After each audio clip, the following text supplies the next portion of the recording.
Nós estamos trabalhando o livro de Lucas. O primeiro versículo, eu queria que você lesse o primeiro versículo. Porque muitos crentes, principalmente nós os pentecostais, Jorge, a gente entende que tudo que vem, que a gente tem que vir direto do céu, assim na nossa cabeça, uma revelação, senão não é Deus que falou. Então, se for uma pregação anotada, não é uma revelação. Olha, só se você for um Einstein para gravar tudo na cabeça. Apesar que Einstein reprovou várias vezes durante os seus anos de estudo. Porque ninguém consegue gravar nada. Então, deixa eu te provar, aqui nesse texto, como é que Lucas escreveu o livro de Lucas. Foi uma revelação? Foi uma inspiração? Foi inspirado para escrever? Foi. Mas olha o que está escrito aí no verso 1. Leia o verso 1, todos juntos. 1, 2, 3.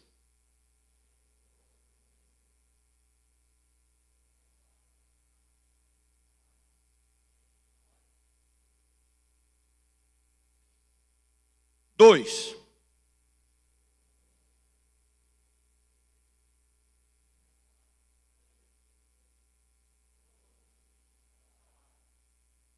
Três.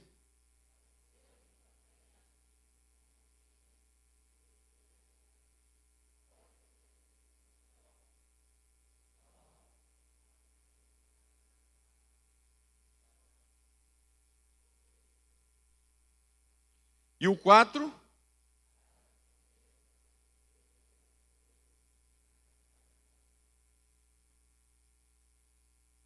Prezado Teófilo, muitas pessoas têm se esforçado para escrever histórias das coisas que aconteceram entre nós. São os evangelhos. Os evangelhos, eles, o primeiro momento, eles foram transmitidos oralmente. Ele foi sendo formado. O primeiro livro do Novo Testamento que foi escrito, provavelmente foi Gálatas, no ano de 45. Quer dizer, Jesus morreu no ano 33, 20 anos depois. Mateus, a maioria acredita que foi Marcos, né, que escreveu. Eu particularmente acho que foi Mateus. Tenho as minhas pesquisas que acho o porquê, mas a maioria dos estudiosos entende que foi Marcos. Que muitos dizem que é o evangelho de Pedro, porque Marcos escreveu o que Pedro teria transmitido a ele, de forma resumida.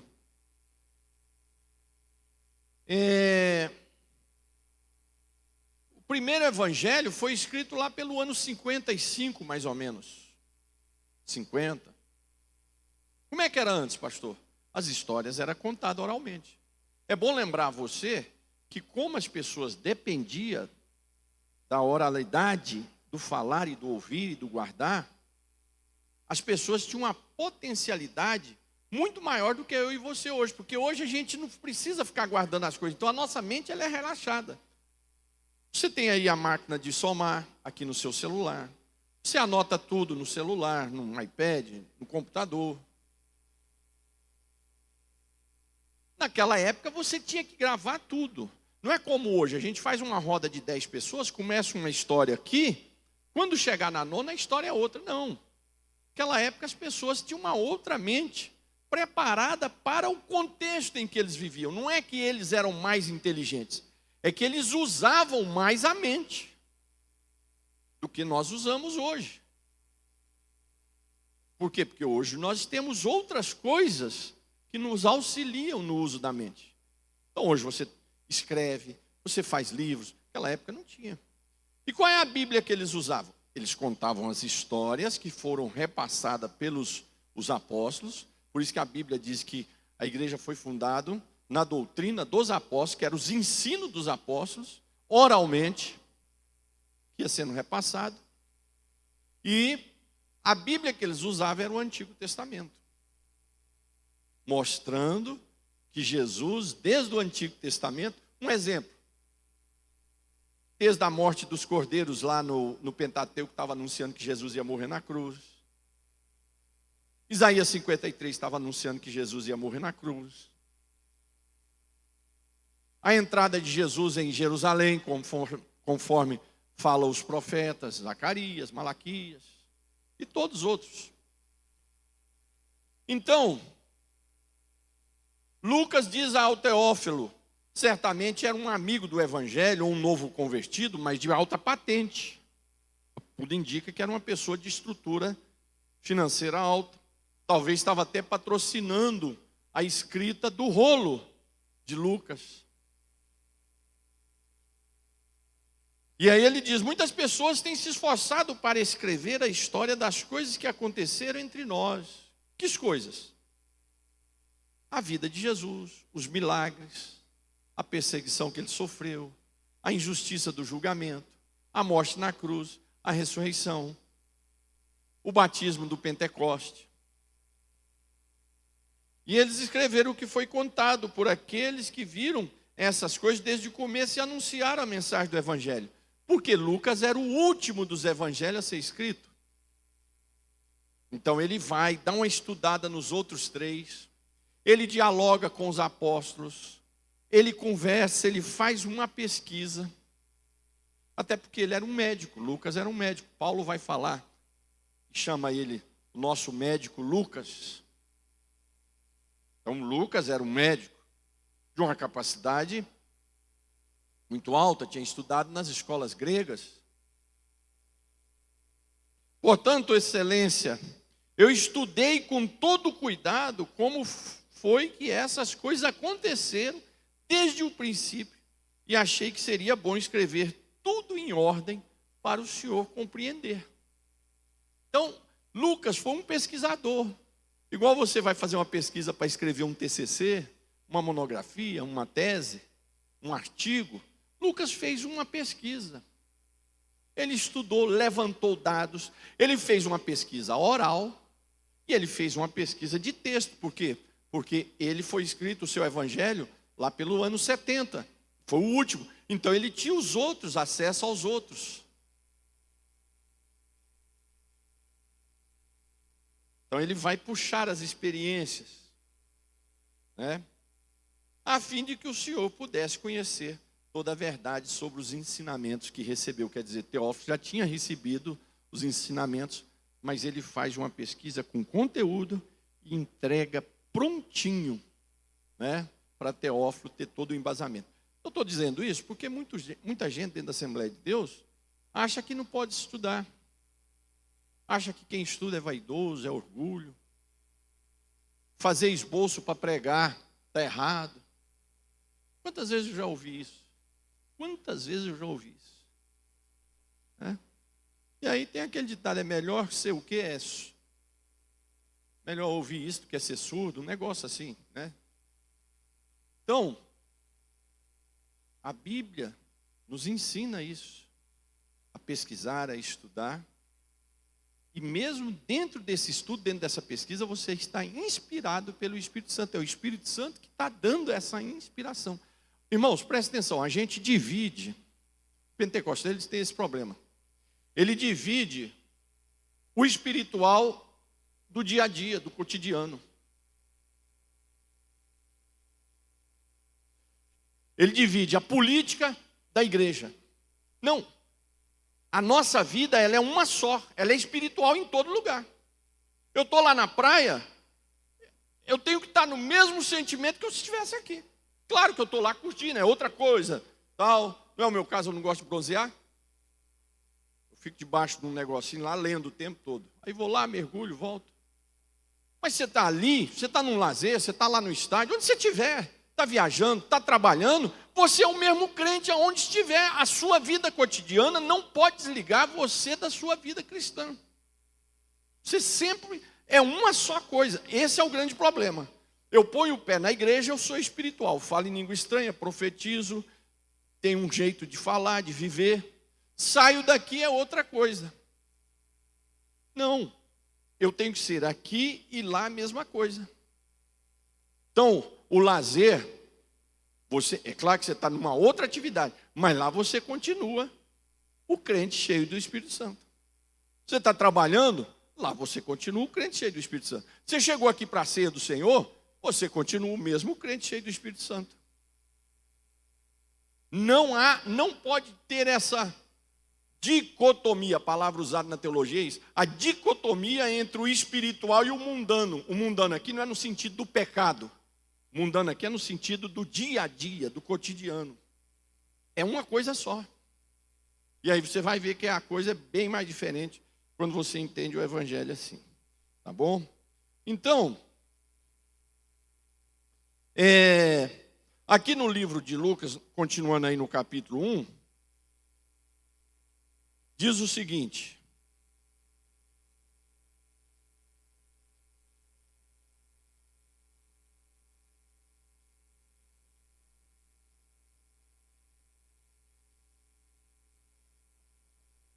versículo 57, abra aí comigo, versículo 57.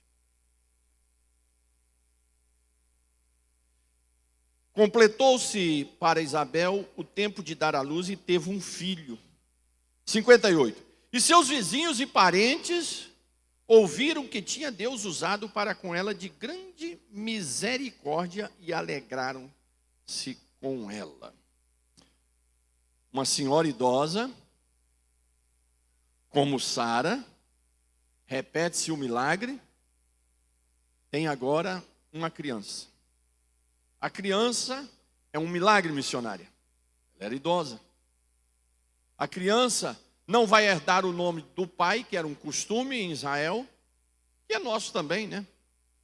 Nem dos avós, mas é um novo nome. Não me lembro desse, não tem esse nome no Antigo Testamento. Mas foi o anjo Gabriel que disse para Maria que o seu filho se chamaria Jesus, foi o mesmo anjo que disse para Isabel, o seu filho se chamará João. O que quer dizer João? Agraciado de Deus. Ou Deus é gracioso. Então quem tem esse nome, João, olha que nome lindo.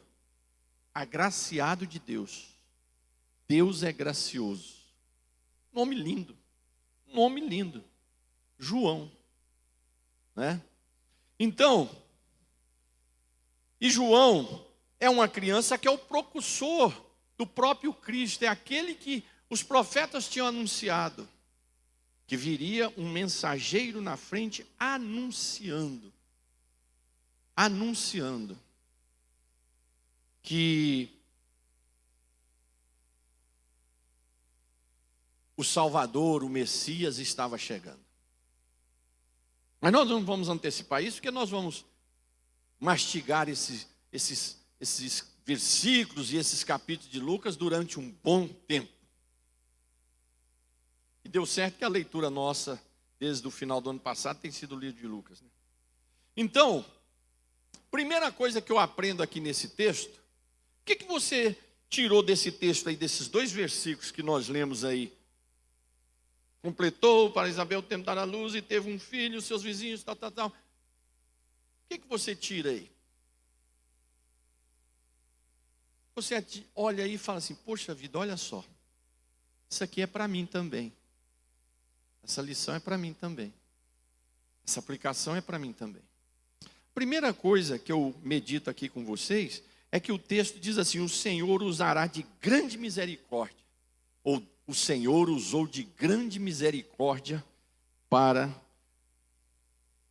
com ela. Irmãos, a minha, a sua alegria diária tem que ser a misericórdia do Senhor. É uma misericórdia que lá em Eclesiastes 3 diz assim, a misericórdia do Senhor são as causas de não sermos consumidos. Quer dizer, então se não é a misericórdia do Senhor, eu e você já tinha sido consumido. Então, não fomos consumidos por causa da misericórdia do Senhor. E aí o versículo, o profeta, ou o sábio diz assim, não, eu falei Eclesiastes, é Lamentações 3. O profeta Jeremias diz, a misericórdia do Senhor são as causas de não sermos consumidos, pois elas se renovam a cada manhã. Então a misericórdia do Senhor não acaba porque a cada manhã amanheceu o sol, a misericórdia do Senhor raiou. Você levantou de manhã, abriu as janelas, vai sair de casa, o sol está brilhando, a misericórdia do Senhor se renovou sobre a sua vida e sobre a sua casa. Mas isso aqui eu não estou impressionando você como orador, como pregador, te motivando a dar glória a Deus, aleluia. Não, está escrito isso na palavra de Deus, escrito pelo profeta Jeremias. A misericórdia do Senhor são as causas de sermos consumidos, porque ela se renova a cada manhã. Brilhou o sol, a misericórdia do Senhor renovou sobre a minha vida, a sua casa, a minha casa.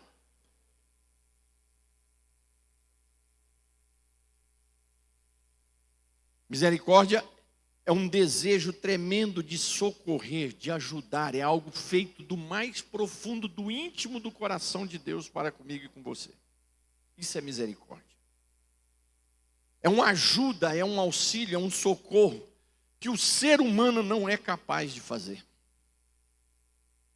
Mas quando eu e você exercemos uma misericórdia com alguém, estamos fazendo o quê? Imitando o próprio Deus. Aí nós estamos fazendo aquilo que Ele fez para comigo e com você. Por isso nós temos que ser misericordiosos, né? Às vezes eu como na liderança do pastorado, às vezes tem coisa que eu sou duro lá, daqui a pouco eu tenho que recuar. Por quê? Porque o próprio Espírito Santo vem no meu coração, eu vou ler a Bíblia. Se eu não lesse a Bíblia, não tinha problema nenhum. Mas eu vou ler a Bíblia me corrige e fala, rapaz, eu não estou tendo misericórdia com você. A cada sol que brilha, por que você também não tem misericórdia com quem está do seu lado? Nós temos que exercer a misericórdia diariamente com as pessoas. Porque o Senhor, a cada sol que brilha, a misericórdia dele está sobre mim e sobre você. E é por isso que eu e você estamos aqui de pé. E é por isso que eu e você estamos aqui hoje. Que se não é a misericórdia do Senhor, nós já tínhamos sido consumidos, já tinha acabado, né? Então, o texto destaca isso, que Deus usou para com ela de grande misericórdia. Que misericórdia foi essa? Uma senhora idosa, não podia ter filhos, queria ter filho, porque uma coisa é você não querer ter, ou então você já entendeu. Mas a nossa cultura não cobra isso de ninguém, ter filho ou não. Mas, naquela época em Israel, era uma cobrança muito grande. Por quê? Primeiro que o número de pessoas naquela época não é como hoje. Segundo, toda mulher, todo homem, toda família tinha a expectativa que o Messias ia sair da casa dele, ou do ventre dela. Então é uma expectativa cultural que eu e você não conseguimos entender. Eu te falo aqui por cima, mas isso não penetra tanto dentro do nosso coração, porque você está ouvindo aqui agora. Isso não, está desde a hora que a menininha nasce, desde a criança, a cultura é essa.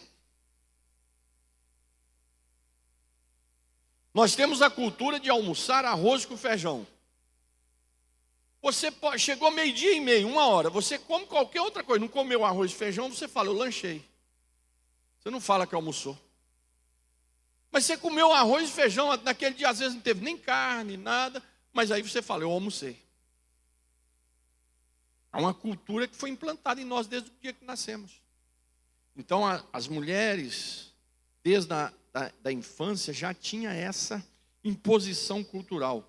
Então, ela se sentia uma mulher triste, vazia, desprezada pela sociedade, mas agora ela tem uma criança.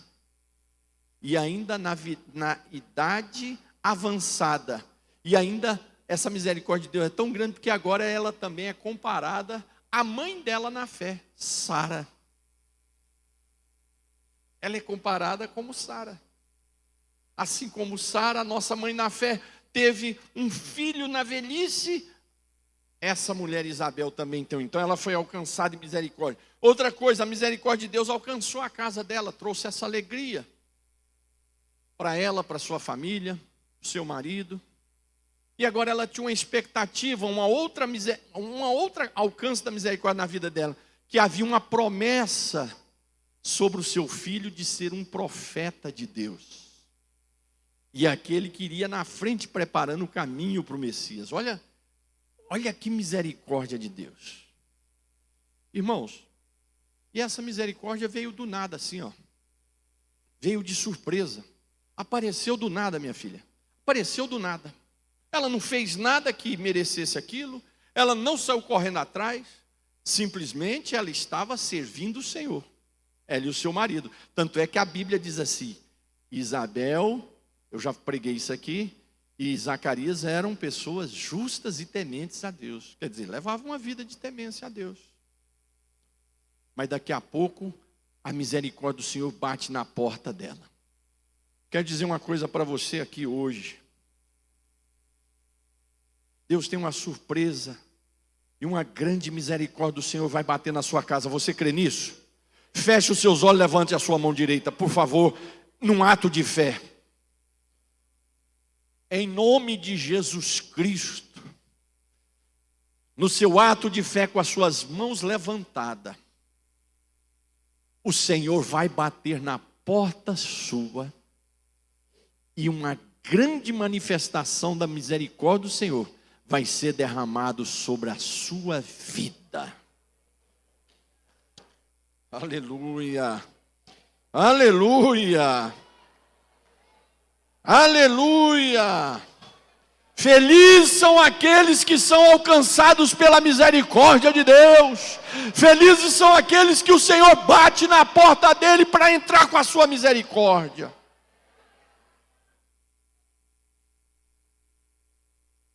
Tem muita gente que o que está batendo na porta dele é desgraça, é maldição, é tragédia. Felizes são aqueles que o Senhor bate na sua porta e a misericórdia entra. E vai entrar de surpresa aí na sua vida. Vai entrar de surpresa. Vai entrar de surpresa. São as manifestações especiais do Senhor. Uma outra coisa que a gente aprende nesses 2 versículos que nós lemos é a festança que os vizinhos, parentes foram comemorar. Amados, eu estava vendo estudando e meditando nesse texto, buscando uns livros, olhando. E o livro básico que eu uso para essa meditação é J.C. Riley, né, que é foi pastor em Liverpool em 1860. Mas eu uso outros. E eu estava aprendendo muito com isso aqui. A Bíblia diz que eles se juntaram, a vizinhança, os amigos, os vizinhos, os parentes se juntaram para se alegrar com ela. Irmãos, quantas vezes a gente fica triste com a vitória dos outros? Tem gente que parece que quando... Você já teve isso? Que você contar uma vitória sua para alguém, a pessoa baixa a cabeça? Ou então o rosto transforma? Você já passou por essa experiência? Você conta uma vitória para alguém, uma bênção, pensando que aquela pessoa vai comemorar com você, vai dar glória a Deus. Você vê o rosto da pessoa transformar. Parece que incha. E aí, com muito custo, rapaz, mas que benção, parabéns. Mas você está vendo que está saindo com uma dificuldade tremenda. Esse texto nos ensina que nós temos que se alegrar com a vitória dos outros. Que nós temos que se alegrar com as bênçãos de Deus na vida das pessoas. Né? Participar do seu regozijo. A gente tem que deixar, irmão, de ser invejoso. Se Deus deu bênção para alguém, é porque Ele também tem bênção para te dar. O nosso Deus é que eu uso o termo, a dispensa do nosso Deus, ela é infinita, ela não é igual a minha e a sua não, que tem que usar com calma, até o final do mês, aí no final do mês tem que comprar tudo de novo, e põe ali debaixo do armário da cozinha, num local, num canto, na geladeira, aí daqui a pouco acaba. A dispensa do Senhor, ela é infinita. Você não precisa ter ciúme, inveja de ninguém, porque a dispensa do Senhor está lá cheia para derramar da sua misericórdia, da sua bênção sobre você. Então, nós temos que aprender a nos alegrar com a vitória dos outros, porque quando eu me alegro com a vitória dos outros, Deus vai também me abençoar. Se eu me entristeço com a vitória dos outros, você pode ter certeza que o Senhor também vai se entristecer comigo e com você. Vamos aprender a se alegrar? Não vamos fazer parte daquelas pessoas que você já contou testemunho de uma vitória, de uma bênção, e a cara dela ficou parecendo um pneu, né? Mas que benção, rapaz. Custa sair a benção. Não, não vamos ser assim não, vamos mudar. Alguém contou uma vitória para você, sorri, regozije, festeje, glorifica, adore ao Senhor também, porque a dispensa do Senhor é infinita e lá tem bênção para você também. Né? Nós temos que ter essa empatia com as pessoas. Se está alegre, vamos alegrar junto. Se está triste, vamos entristecer juntos. Né? A Bíblia nos diz: alegrai-vos com os que se alegram e chorai com os que choram. Romanos 12, 15. A Bíblia, irmão, a Bíblia é especial. Ela ensina a gente a viver aqui na terra. Se alegre com os que se alegram. Tem alguém alegre? Se alegre com ele. Tem alguém que recebeu uma vitória? Se alegre com ele. Tem alguém oferecendo um culto de ação de graça? Se alegre com ele. Dê parabéns, faz festa, regozija. Porque se você abre o seu coração, Deus também tem bênção para você. Tem alguém triste? Dê a palavra de sentimento, de dor. Tem alguém chorando? Chore junto. Ore junto. Clame junto. Abrace junto. Um abraço seu em alguém pode curar uma pessoa. Um abraço seu com sinceridade pode curar alguém. Ah, pastor, mas eu ando doente, eu estou precisando de abraço. Olha, é o contrário.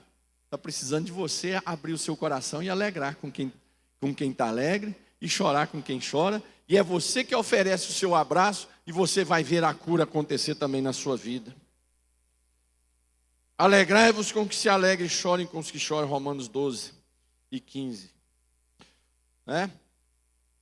A Bíblia diz que quando Lázaro morreu, os judeus, os vizinhos, os parentes foram lá consolar Marta e Maria. Está lá na Bíblia.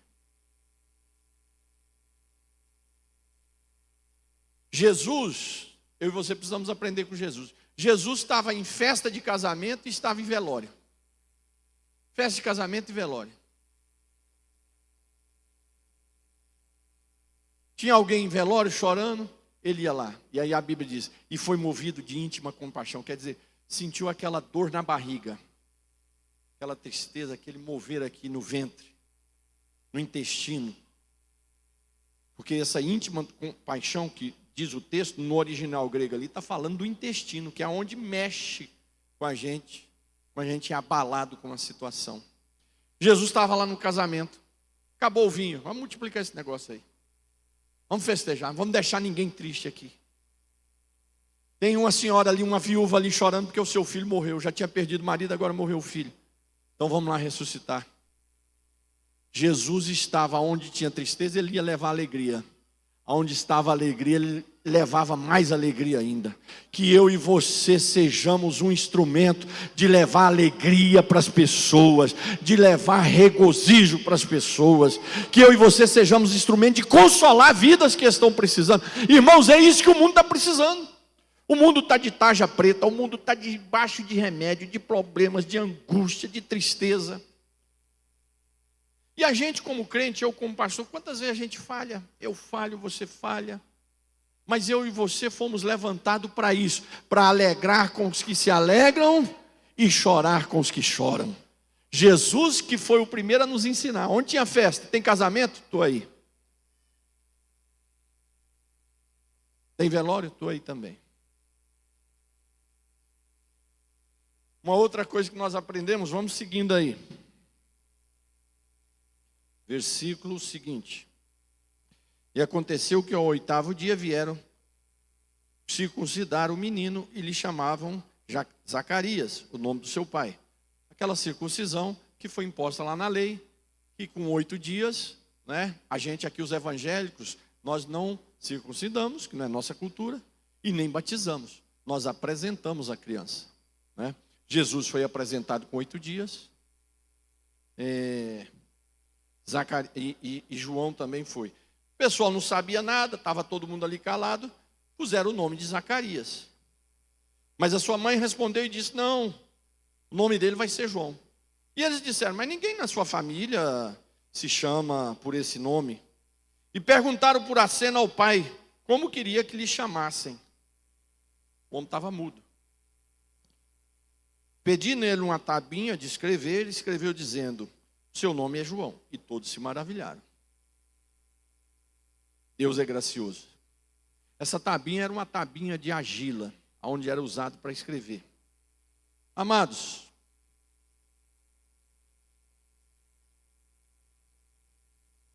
aqui a gente aprende com Zacarias um exemplo contundente de benefício que a aflição traz. Preste atenção no que eu vou te falar aqui. Nós vivemos um mundo da palavra mágica, tem que ser próspero, se não estiver prosperando, Deus está em pecado, se não acontecer, um Deus serviçal. Claro que o nosso Deus é Pai. Quantos aqui já receberam o milagre de Deus? Pronto, todos nós. Mas Deus não é um serviçal nosso, não. Então as pessoas acham que se está passando uma luta, uma dificuldade, é o Satanás, é Deus me amaldiçoou, eu estou em pecado. Não. Zacarias, a Bíblia diz que era um homem justo, temente a Deus, ele estava na casa do Senhor orando, recebeu uma promessa, mas ficou mudo 9 meses. 9 meses. 9 meses sem poder falar. Com certeza, nesses 9 meses, ele fez muita reflexão. Muita reflexão. Jó, durante a sua provação, no final da sua provação, ele disse, eu te conhecia só de ouvir, mas agora os meus olhos te veem. 42:2. Irmãos, eu já falei isso aqui muitas vezes, tem 13 anos que eu venho falando isso. Muitas aflições que eu e você passamos, não é o Satanás, não. É o Senhor nos provando. É o Senhor nos reservando para um momento de amadurecimento, de crescimento, de reflexão. As provações que você, como servo de Deus, fiel ao Senhor, passa, são aqueles momentos que o Senhor nos chama para orarmos mais, para nos quebrantar mais, para lermos mais a Bíblia. A pessoa inquieta, não para, vem aqui na igreja, já passa aqui, já entra naquela porta, já sai lá, 320 por hora. Ora, Deus põe ele num canto. Ah, Senhor, não, meu filho, agora você vai ler a Bíblia. Agora você vai escutar sua mulher. Agora você vai conversar com seus filhos. Agora você vai ler um livro. Agora você vai para a igreja ficar quieto. As aflições, nós temos que ter a sensibilidade de entender se Deus está trabalhando conosco. 9 meses de silêncio, você não vai falar 9 meses. Irmãos, eu acho que tem pessoa aqui que se ficasse 9 meses calado, ele pulava da ponte de Niterói, porque...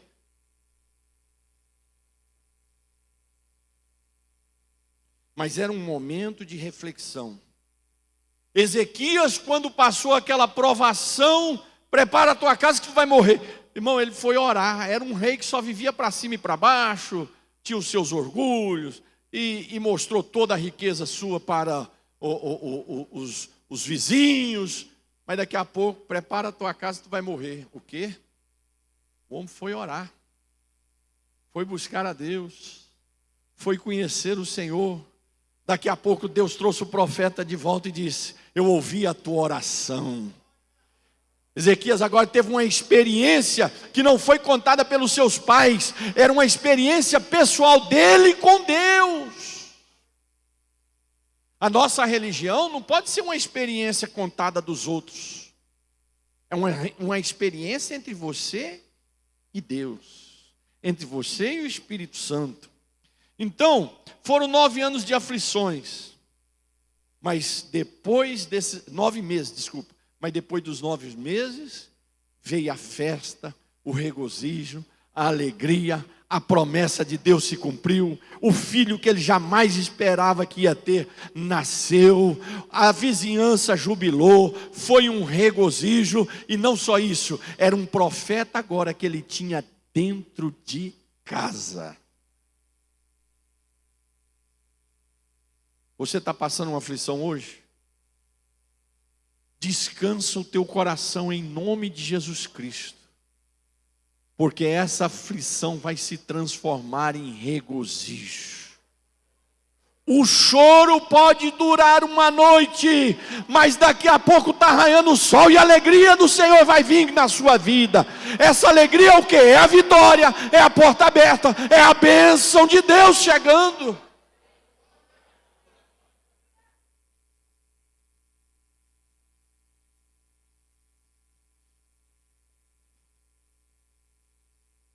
E aqui, já encerrando,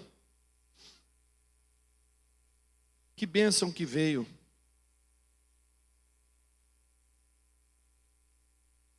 para essa família. João Batista.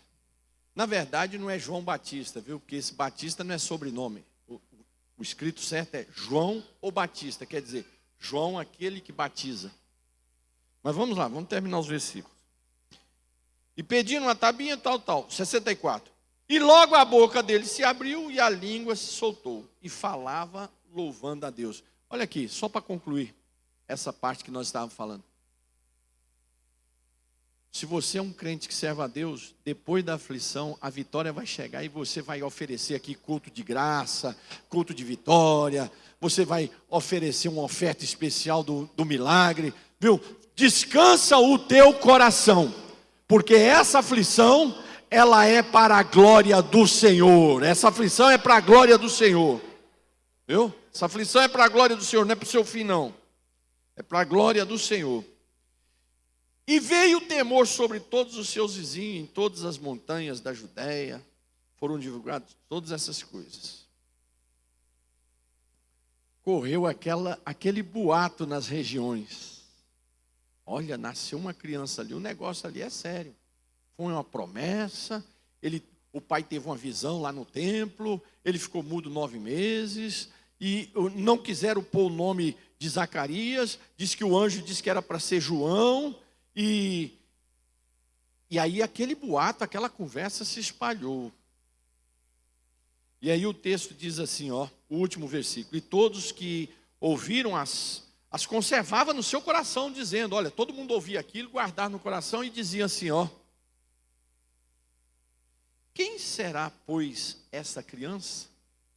E a mão do Senhor estava com ele.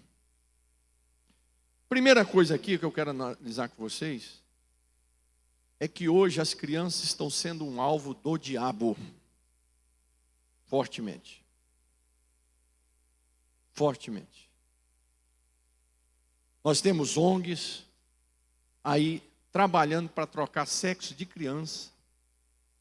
Como é que você vai fazer isso com a criança que não sabe o que quer?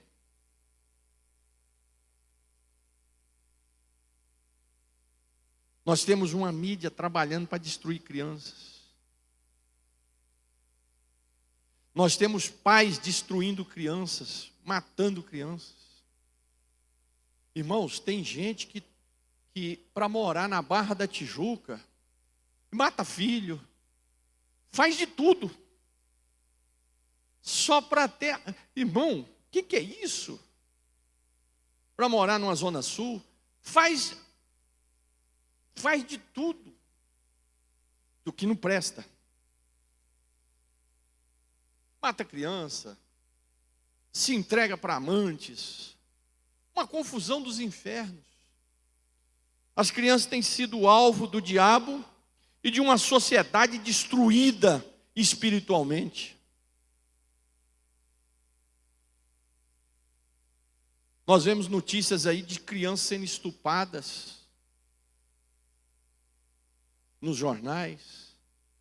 Eu só vejo a manchete, porque eu olho a manchete do jornal. Eu não leio, porque aquilo faz mal. Aquilo faz mal. Então, primeira lição. As crianças são dádiva de Deus. Seu filho é uma dádiva de Deus. Sua filha é uma dádiva de Deus. A Bíblia diz que os filhos, as filhas são presente do Senhor. É herança do Senhor, é presente do Senhor. Seus filhos são presentes do Senhor, os seus netos são presentes do Senhor.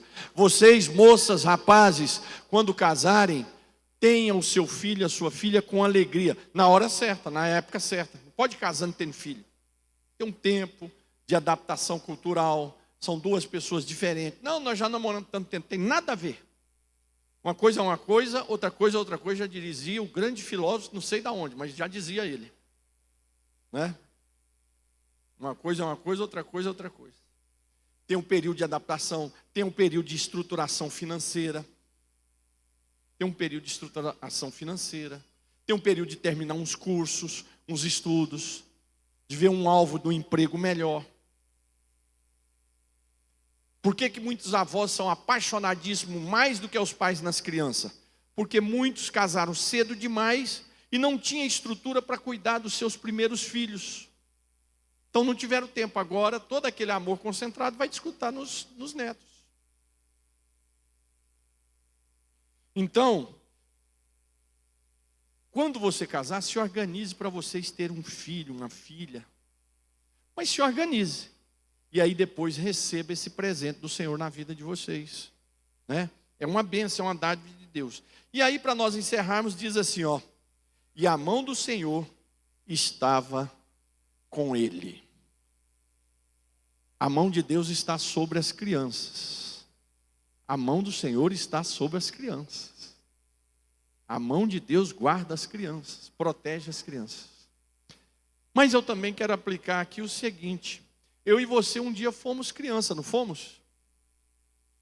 Quando você nasceu, a mão do Senhor começou a te conduzir. Preste atenção no que eu vou te falar aqui para nós fecharmos. Quando você nasceu, a mão do Senhor estava sobre você. E você veio crescendo, Alcinei, e a mão do Senhor veio te conduzindo. E você virou adolescente, a mão do Senhor te conduzindo. E você conheceu a sua esposa ainda na juventude, começou a namorar, e a mão do Senhor sobre vocês. E da mesma forma, a mão do Senhor estava sobre ela quando nasceu. E a mão do Senhor vem sobre mim e sobre você, desde o dia que nós nascemos, as mãos do Senhor estão sobre mim e está sobre você. Olha que coisa linda e maravilhosa, a mão do Senhor está aqui por cima de mim e de você, nos guardando desde o dia que nascemos. Desde o dia que foi anunciado lá no hospital, nasceu Sóstenes, nasceu Pedro, nasceu João, nasceu Jorge, nasceu Sérgio, a mão do Senhor desde aquele momento começou a estar sobre você. Nasceu a Maria, nasceu a Isabela, nasceu a Carla, nasceu a Paula, a mão do Senhor está sobre você desde aquele dia. Olha aqui, se a mão do Senhor começou com você desde aquele dia, será que ela não está aí hoje sobre você? É claro que está, porque se ele começou a te conduzir como fez com João Batista desde quando nasceu e foi conduzindo, assim também a mão do Senhor tem me conduzido, tem te conduzido, tem nos trazido até aqui, tem nos dirigido, e é debaixo dessa mão poderosa do Senhor que eu e você vamos caminhar até os últimos dias da nossa vida para a glória do Senhor. Então descansa o teu coração, descansa a tua alma, descansa a tua mente, porque a mão do Senhor é que te protege, a mão do Senhor é que te livra, a mão do Senhor é que te guarda. O inimigo, o diabo, os inimigos invejosos não têm poder sobre você, porque a mão do Senhor está te conduzindo desde o dia em que foi anunciado no hospital que você nasceu. Você é dele e ele é seu, e a mão dele está te guardando e te conduzindo, e há de te guardar. Por isso os milagres acontecem, por isso os milagres vão continuar acontecendo, acontecendo, porque essa mão amorosa, essa mão poderosa, essa mão gloriosa, essa mão que tem a marca dos cravos na cruz, essa mão está sobre você e sobre mim. Oh, glória! Feche os seus olhos, levante a sua mão.